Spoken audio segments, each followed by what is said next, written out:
Hello friends, स्वागत है आपका मेरे इस यूट्यूब चैनल में जिसका नाम है हिरेन सर। आज बेसिक अकाउंटिंग टर्म्स का लास्ट लेक्चर है, यानी कि ये 8 टर्म्स समझाने के बाद ये पूरा चैप्टर वाइंड अप हो जाएगा। तो चलिए शुरू करते हैं। आज की पहली टर्म है क्रेडिट। क्रेडिट को इजी बनाने के लिए मैंने इसको लिंक किया है RHS के साथ, यानी राइट हैंड साइड। इसका रीज़न ये है क्योंकि हम मैथ्स में LHS RHS कई बार पढ़ चुके हैं। तो क्रेडिट का मतलब होता है RHS। अकाउंट को मैंने यहाँ पे ड्रॉ कर दिया है T शेप के फॉर्म में। क्रेडिट का दूसरा भाई है डेबिट, ऑपोजिट। तो अगर क्रेडिट है RHS तो डेबिट होगा LHS। यहाँ पे भी मैंने अकाउंट ड्रॉ कर दिया है और डेबिट को दिखाया है LHS की साइड। नेक्स्ट आते हैं डेप्रिसिएशन में। डेप्रिसिएशन का मतलब होता है जब एसेट की बुक वैल्यू डिक्रीज हो जाती है। अभी बुक वैल्यू क्या है और एसेट क्या है, इसके रिलेटेड डेफिनेशन मैंने ऑलरेडी प्रीवियस वीडियोस में बता दी है। अगर आपने नहीं देखी तो उसे जाके देख लेना। तो डेप्रिसिएशन होता है डिक्रीज। क्यों डिक्रीज होता है एसेट में? क्योंकि हम बार बार उस एसेट को यूज़ करते हैं, या over the period of time कोई भी एसेट में गिरावट तो आती है उसकी बुक वैल्यू में। दूसरा ऑब्सोलेंस। ऑब्सोलेंस का मतलब होता है हमारे पास जो एसेट है वैसी एसेट मार्केट में अवेलेबल है बट विथ न्यू टेक्नोलॉजी। तो हमारी एसेट अभी ऑब्सोलीट हो जाएगी, मार्केट में उसकी कोई कीमत नहीं रहेगी। और लास्ट एक्सीडेंट। हमारी एसेट डैमेज हो जाती है तो फिर हमें उसकी बुक वैल्यू को रिड्यूस करना पड़ेगा। नेक्स्ट दिया है allocation of cost of fixed asset और यूजफुल लाइफ। ये 2 पॉइंट्स आपको इसलिए ज़रूरी है ताकि आपको डेप्रिसिएशन फाइंड आउट कर सके। सर ये कैसे समझाओ? तो डेप्रिसिएशन के लिए आपको 2 चीज़ें चाहिए, cost of fixed asset divided by useful life. For example इसी फ्लैट पैनल का एग्जांपल ले लो।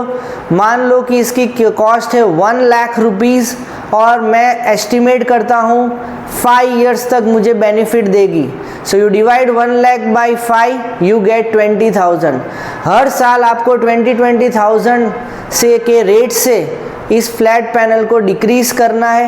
At the end of 5 years इसकी बुक वैल्यू 0 हो जाएगी, मार्केट वैल्यू से ज़्यादा भी हो सकती है। नेक्स्ट आते हैं एंट्री। एंट्री का मतलब होता है जब जब हम बिजनेस ट्रांजैक्शन हमारी बुक्स ऑफ अकाउंट्स में रिकॉर्ड करते हैं उसी को कहते हैं एंट्री। बुक्स ऑफ अकाउंट्स क्या है, ट्रांजैक्शन क्या है, इससे रिलेटेड वीडियो मैंने पहले ही बना दिया है। नेक्स्ट है इंसॉल्वेंट। इंसॉल्वेंट का मतलब होता है जब पर्सन के पास लायबिलिटीज ज़्यादा है एसेट्स के मुकाबले, इसको इंसॉल्वेंट कहते हैं। फॉर एग्जांपल अगर पर्सन को पे करने मार्केट में 2 लाख पर उसके पास सिर्फ 1 लाख ही है, then he is considered insolvent. Insolvent का दूसरा ऑपोजिट वर्ड है सॉल्वेंट।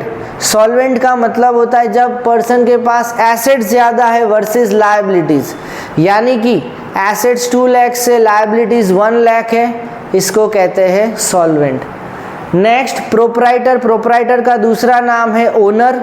ओनर ही इन्वेस्ट करता है अपने बिजनेस में, वही सारे रिस्क बेयर करता है और रिवॉर्ड भी फाइनली उसी को मिलता है।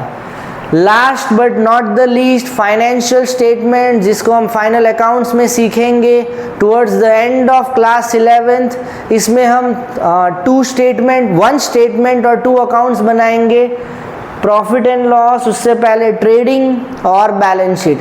आपको मुझे कमेंट बॉक्स में बताना है कि इनमें से कौन सा स्टेटमेंट है और कौन से 2 अकाउंट्स है। तो होप आपको मेरा आज का वीडियो पसंद आया होगा। अगर इससे रिलेटेड कोई भी डाउट है तो मुझे कमेंट सेक्शन में ज़रूर कमेंट करना, ताकि उस डाउट पे भी मैं एक वीडियो बना दूंगा। और अगर आपको मेरा वीडियो पसंद आ रहा है तो इसे लाइक, शेयर और सब्सक्राइब करना मत भूलना, और बेल नोटिफिकेशन को भी प्रेस कर देना ताकि यूट्यूब की एल्गोरिदम बार बार आपको ये वीडियो दिखाती रहे।